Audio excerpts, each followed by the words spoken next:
donc quelques questions par rapport donc, que je voudrais revenir sur les questions de contrepartie. Je pense que celui qui pose la question peut certainement connaître les questions de contrepartie par rapport à la tuberculose.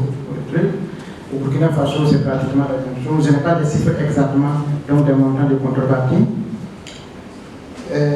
Mais c'est le même, si on prend les programmes du Fonds mondial, c'est vraiment les mêmes gymnastiques où on a les programmes du Fonds mondial qui incluent une contrepartie une contrepartie de l'État pour pouvoir assurer le financement de ces programmes. Et parfois, ce qu'on a, par exemple, sur le cadre du programme paludisme dont vous irez, parfois le budget de l'État prend parfois donc, certains types de médicaments qu'on dit oui, l'État va payer ces types de médicaments en contrepartie donc, pour compléter le financement donc, du Fonds mondial. Et en 2016, oui, je pense qu'on avait pris les kits de paludisme grave que le budget avait pris en charge pour acheter et en contrepartie donc, pour contribuer donc, au financement donc, du Fonds mondial. Donc ça, ce sont des types de contreparties que les États font dans le cadre du financement du Fonds mondial. Mais il y a certainement d'autres types de financement qu'il faut accorder également dans le cadre du financement des secteurs particuliers.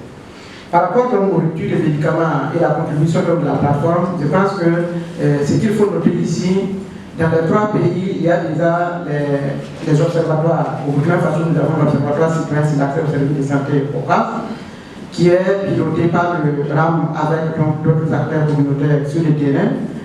Le RAM pilote cet observatoire avec au moins 70 organisations communautaires dans les 70 districts sanitaires du pays.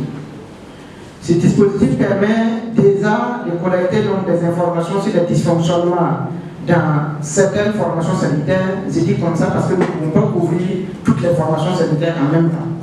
On a quand même plus de 2000 et quelques formations sanitaires. On a tenté de diversifier donc, les sources de communication, de collecte des informations, en passant donc par des livres vers des réseaux sociaux ou tout un ensemble d'autres aspects, donc pour pouvoir effectivement collecter ces informations. On a également d'autres dispositifs de veille citoyenne, comme ce que le SPON faisait actuellement dans le cadre de la gratuité. On a également une initiative qu'on a avec le CNOS, le Conseil national des organisations de la société civile, pour le suivi également de certains aspects de la gratuité. On a, dans le cadre d'un programme de la Banque mondiale, on a financé ils ont financé un certain nombre d'initiatives dans certaines localités assez sporadiques parfois, pour veiller, collecter des informations sur les dysfonctionnements. Mais tout cela, vous comprendrez bien que l'impact ne peut pas être réel s'il n'y a pas une prise en charge holistique du problème. Et c'est ce que cette plateforme doit venir répondre. Parce que nous avons la question liée à un médicament qui manque dans une formation sanitaire, mais qu'est-ce qui est parfois à la base du manque de médicaments dans la formation sanitaire? Ça peut être lié à une question de session, au niveau local ou au niveau central. Ça peut être aussi lié à la question donc, des ressources. Et c'est ce que nous devons pouvoir mutualiser comme effort dans le cadre de cette plateforme-là, pour que ce que nous avons comme, par exemple, on dit qu'il y a rupture de tel type de molécules ou de tel type de médicaments qui se poursuit durant tout ce temps, on vérifie dans toute la chaîne, en réalité, le médicament est à Kakamé, mais pourquoi on n'a pas les médicaments sur le terrain? D'autres acteurs, comme le CIFOR, le CRAFP, qui sont par exemple beaucoup plus habilités à faire des investigations sur les questions financières, vont rentrer en ligne de compte pour dire oui, peut-être qu'il y a eu. Et là, c'est des choses qu'on peut détecter des cas parfois de détournements financiers ou des trucs comme ça. Et ça va encore mieux avoir un impact encore beaucoup plus structurant dans le système de santé. Il peut y avoir des questions de gouvernance. Et je pense que là, vous savez, la plupart des problèmes que nous vivons, l'un des deux principaux, c'est la gouvernance. On peut avoir des ruptures de médicaments dans des trucs comme ça, mais le médicament peut être à quelques mètres de la formation sanitaire, mais qui n'est pas disponible. Parce qu'il n'y a pas un bon système de relation, d'information qui permet de coordonner pour qu'on puisse effectivement avoir donc, les médicaments. Donc, ces aspects-là vont être analysés. Et c'est ça qui va faire la complémentarité des différents dispositifs de suivi.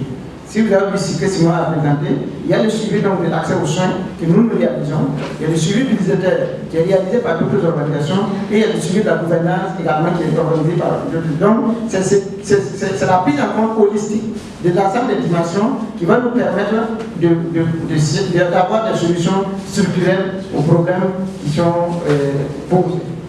Par rapport donc est-ce que la plateforme LSE peut être la seule réponse à la double vitesse ou la double considération communautaire? Non. Nous ne disons pas que la plateforme va être la seule solution. Du reste, quand vous avez entendu ce que Simon a dit, il a dit certaines organisations communautaires, du reste que nous avons, la société civile, que nous travaillons avec. Ça veut dire qu'il y a tout un autre part, certainement, d'organisations de la société civile que nous n'allons pas pouvoir travailler avec. Mais c'est petit à petit, quand nous allons continuer dans l'organisation, que si un certain nombre de partenaires, si on arrivait effectivement à avoir le ZFF, le Fonds mondial, Gavi, qui reconnaissent effectivement donc, ce pool d'organisations de la société civile, dont ils travaillent effectivement en étroite collaboration avec, vous allez voir que les autres partenaires vont progressivement s'allier, et c'est dans cet alliement-là qu'on va avoir effectivement une certaine organisation de la société civile. Ça ne peut pas venir d'un coup par une sorte de baguette magique pour qu'on ait une reconnaissance directe entre les ASPC et les animateurs. Au Burkina Faso, du reste, nous avons aussi élaboré la stratégie de santé communautaire qui a même été validée, nous avons participé au processus comme ça. Mais la vraie problématique reste encore sa mise en œuvre, sa concrétisation et la traduction en réalité concrète sur le terrain. Sinon ça existe au Burkina Faso, on a poussé jusqu'à atteindre ça. Et ce que nous voulons pousser dans le cadre de cette plateforme, c'est aussi atteindre à ce qu'on définit dans ces trois pays un sous-secteur communautaire bien structuré, qui prend en compte aussi l'ensemble de ces éléments. Donc je me dis que ce serait une réponse d'une des étapes pour aller effectivement à cette reconnaissance des acteurs communautaires. Bon, donc, on a même un référentiel au Burkina Faso qu'on a aussi élaboré, malheureusement finalisé. Voilà, l'autonomisation financière. Je pense que l'autonomisation financière est un débat assez important, mais il faudra aussi se demander qu'est-ce qu'on appelle par autonomisation financière. À partir du moment où nos États eux-mêmes sont, est-ce que nos États eux-mêmes sont financièrement autonomes? Par rapport à leur caisse. Ah? Par rapport à leur caisse, oui.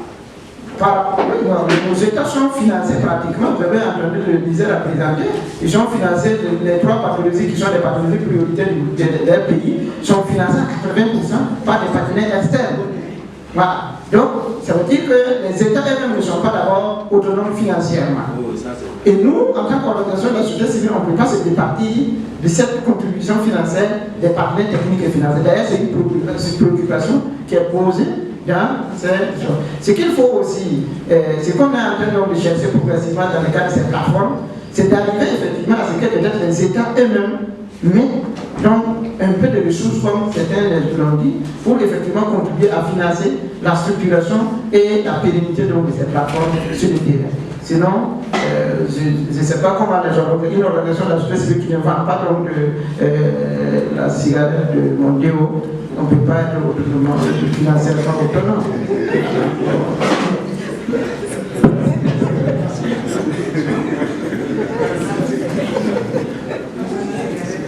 Ok. Alors, je ne sais pas s'il y a une contribution, sinon nous allons passer à la dernière étape, qui est la définition des prochaines étapes impliquant les OSC et probablement une synthèse donc, de cette rencontre. Et ce sera fait par l'organisation du réseau Action Internationale.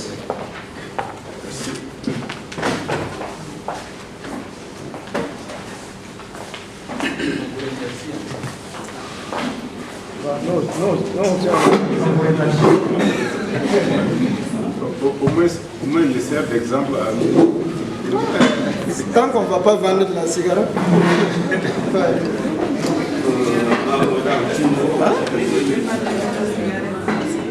Donc, la cigarette, là, il fait partie des indicateurs d'évaluation. Hein. Ah. La fin du projet. Tu sais, nous on fait la pression de la stigmatisation. La stigmatisation, on a fait des décisions. stigmatiser comme ça. On fait la punition. Pourquoi il y a l'autonomie aussi dans la gestion des fonds d'État. On est autonome par rapport à nous-mêmes. Il faut prendre les dettes.